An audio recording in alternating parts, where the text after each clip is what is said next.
नमस्कार विद्यार्थियों, डीएलएड प्रथम जिससे हमारा हिंदी भाषा शिक्षण प्रवेश था। आज मैंने जो दौरान कार्य का जो टॉपिक लिया वो है आकलन कक्षा 1 और 2 के लिए। अब कक्षा 1 और 2 के लिए आकलन है, उसके संदर्भ में किन उद्देश्यों को ध्यान में रखा जाता है कि आकलन जो किया जा रहा है वो किन उद्देश्यों को लेकर किया जाए। सबसे पहले उसकी बात कर लेते हैं। तो भाषाई पहला है भाषाई ज्ञान की समझ। भाषाई ज्ञान की समझ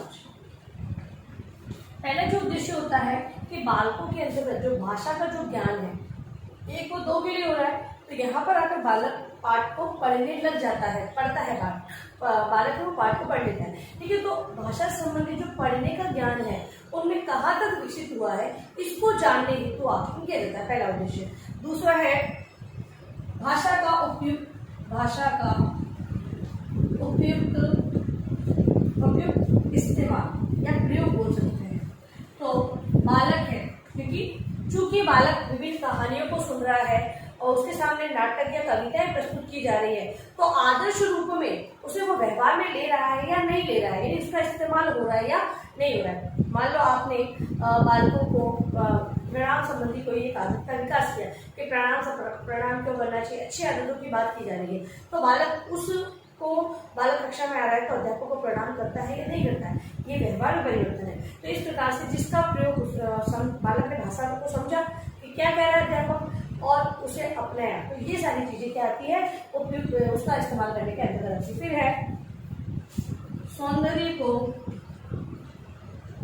सराह पाना, मतलब कि बालक जब भाषा का प्रयोग कर रहा है उस भाषा का, जैसे नाटक को नाटक के रूप में वो बता रहा है, मतलब कि छोटे बालक के इतना ज्ञान तो उनमें नहीं है, लेकिन अगर बात करें कि अगर उसे कहा जाए कि आप प्रस्तुत, अगर मान लो कोई नाटक छोटा सा नाटक है और एक मतलब एकांकी के रूप में वो है और बालकों को संवाद दिया जाता है, छोटे बालक भी हैं वो प्रेजेंट करते हैं, देखेंगे आप लोग देखते हैं आजकल ऑनलाइन वीडियोज वगैरह भी देखते हैं कि बच्चे क्या करते हैं उसको सुनते हैं, खुद वैसे इसी प्रकार की आवाज़ें निकालना प्यार करते हैं, वो और लोग उनके प्रकार से अवलोकन करते हैं। तो वही उद्देश्य क्या होता है कि बालक है उस भाषा का प्रयोग कर पा रहा है या नहीं कर पा रहा है। अगर कहानी है तो कहानी के रूप में उसे प्रस्तुत कर रहा है या नहीं कर रहा है। तो भाषा का जो हम सौंदर्य देखते हैं, कविता पाठ है तो अच्छी तरीके से करता है, तो उसे सराह पाने के लिए उद्देश्य क्या होता है कि बालक उसका प्रयोग करे और हम उसके बारे में उसके जो सकारात्मक है दृष्टि को हम बताएं कि बालक ने क्या अच्छा किया है। तो ये 3 उद्देश्यों के आधार पर आकलन किया जाता है।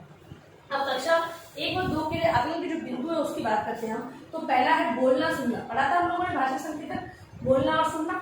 तो अब बोलना और सुनने हैं उसका अवलोकन किस प्रकार किया जा सकता है। तो बोलने के अंतर्गत भाषा की स्पष्टता,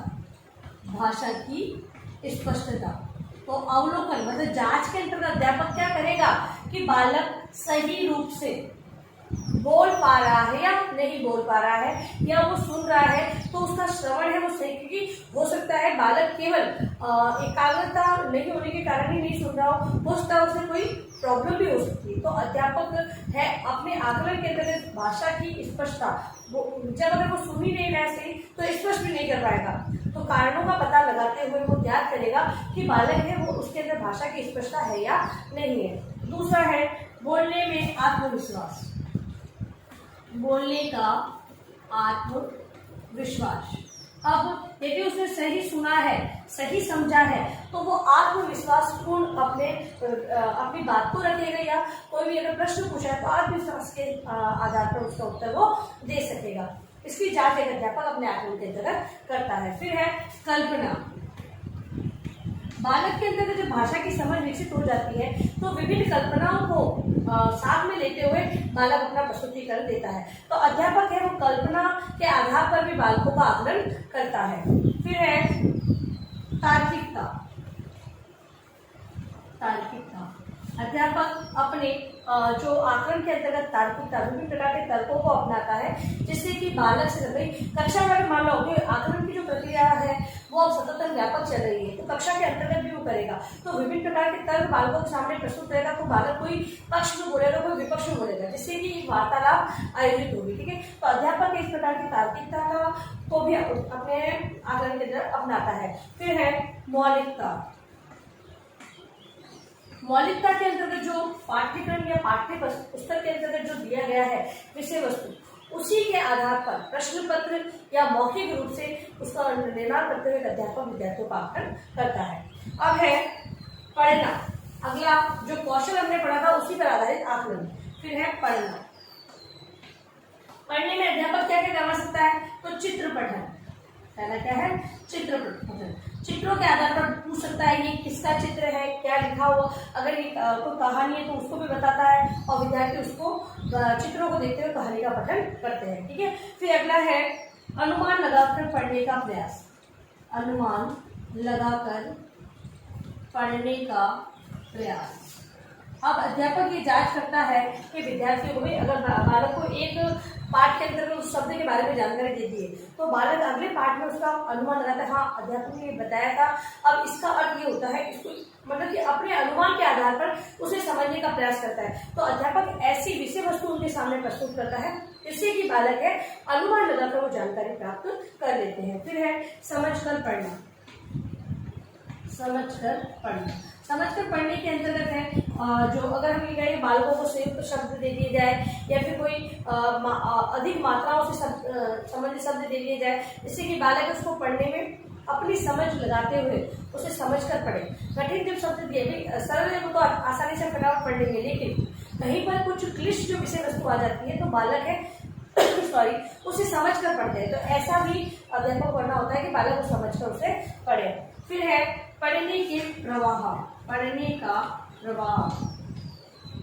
अध्यापक है बालक की पढ़ने की गति को भी ध्यान में रखता है कि कौन ढंग से पढ़ रहा है, किस गति से पढ़ रहा है। ज्यादा धीरे पढ़ा हुआ भी समझ में नहीं आता और ज्यादा तीव्र पढ़ा हुआ भी समझ में नहीं आता है। तो जो बीच की स्थिति है वो क्या है, बालक में वो है या नहीं है, उसका भी आकलन करता है। फिर है तरह तरह की सामग्री पढ़ने की उत्सुकता। अब बालक है वो अध्यापक है वो बालकों के अंतर्गत विभिन्न प्रकार की पाठ्य सामग्री देखेगा। बालक है वो आगे से आगे पढ़ने का वैसा नहीं, हमें ये भी पढ़ना है वो भी पढ़ना है। तो कौन से बालक, क्योंकि अगर पढ़ने के लिए अगर रुचि उत्पन्न हो गई तो बालक बैठा नहीं रहेगा, वो अलग अलग विषय समूह को पढ़ने का। अब बालक में ये उत्सुकता आई है नहीं आई है, अपने अवलोकन के अंतर्गत इस चीज को अपनाता है। अध्यापक देखता है कि बालक तरह तरह के विषय वस्तु को पढ़ने में रुचि ले रहा है या उत्सुक है या नहीं है। और फिर है लिखना। अगला जो कौशल है लिखना। लिखना के अंतर्गत इन किन चीजों को अध्यापक अपनाएगा आकलन में? तो लिखने के अंतर्गत भाषा की स्पष्टता, प्रवाह। जब वो विद्यार्थी लिखे तो भाषा को स्पष्ट रूप से लिखे और एक प्रवाह गति होनी चाहिए। अगर बालक है कुछ मतलब वो लिखने में कई गलतियां कर रहे हैं, किसी भी शब्द का कहीं भी प्रयोग कर रहे हैं तो हमें समझ में नहीं आएगा। ठीक है। तो वो स्पष्ट रूप से लिख रहे हैं कि प्रवाह है या नहीं है, जो गति जो समझ उसके अंदर है वो है या नहीं है, इसका अवलोकन करता है। फिर है भावों विचारों की स्पष्टता। भावों और विचारों की स्पष्टता। अध्यापक अपने एक प्रश्न के माध्यम से भी ज्ञात कर सकता है कि बालक है वो अपने भाव और विचारों को सही रूप से स्पष्ट कर पा रहे हैं या नहीं कर पा रहे हैं। फिर है मौलिकता। मौलिकता के अंतर्गत जो पाठ्य पुस्तक में निहित शब्दार्थ हो सकते हैं, प्रश्नोत्तर होते हैं, निबंध हो सकता है, प्रार्थना पत्र हो सकता है, छोटी कक्षा है, तो जो विषय वस्तु दी गई है उसी के आधार पर वो मौलिक रूप को ग्रहण करते हुए कहीं कहीं पर तो वापस संज्ञात्मक लिखना होता है कि अपने अनुसार व्यक्त कीजिए, जैसे कि बताया ना कि अपने भाव और विचारों को स्पष्ट कीजिए, तो अपने अनुसार स्पष्ट करना होता है। कहीं कहीं पर क्या होता है कि वही जो चीज बताई गई है उसी को लिखना है, मौलिक रूप को लिखना होता है, तो बालक लिख पाते या नहीं लिख पाते। फिर है कल्पनाशीलता।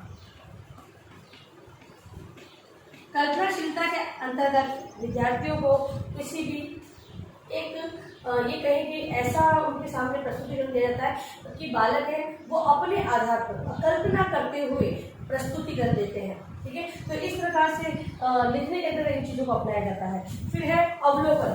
अब जो इनकी जो कौशल दिए गए हैं उसके अंतर्गत अवलोकन में किन बिंदुओं को अपनाया जाता है? तो अवलोकन जांच किस प्रकार की जाती है? तो पहला है बारीकी। जो चीजें हमने अभी बताई कि बोलने संबंधी इन चीजों को अपनाना है, पढ़ने से संबंधित, लिखने से संबंधित, अब इनका भी तो अवलोकन करना होगा तभी तो पता चलेगा। तो अवलोकन के अंदर बारीकियों को ध्यान में रखना है। मोटी मोटी बातों को तो जाने देना, लेकिन बारीकियां कहाँ पर हमें सुधार की अपेक्षा है, कहाँ पर सुधार करवाना है, इन चीजों को ध्यान में रखना होगा। फिर है अनुमान। अध्यापक के कहीं कहीं पर अनुमान भी लगाए कि विद्यार्थी ने ऐसा लिखा है तो इस कारण से लिखा होगा, अगर उसने ऐसा बोला है तो इस कारण से, तो अनुमान को भी अपनाना होता है। फिर है कल्पना। कहीं कहीं पर अध्यापक कल्पनाशीलता को अपनाते हुए कल्पना करता है कि विद्यार्थी को इतना सीख चुका है, इतना आगे और सीख जाएगा, तो उस आधार पर भी वो उसको अवलोकन करता है। फिर है तार्किकता। अवलोकन करते समय अध्यापक विभिन्न प्रकार के तर्कों के आधार पर भी बालकों का अवलोकन करता है। इस प्रकार से हम लोगों ने कक्षा 1 और 2 के जो आकलन से संबंधित जो जानकारी प्राप्त की है उसी को आप नए कार्य में लिखकर लाएंगे। कक्षा 1 व 2 के विद्यार्थियों के लिए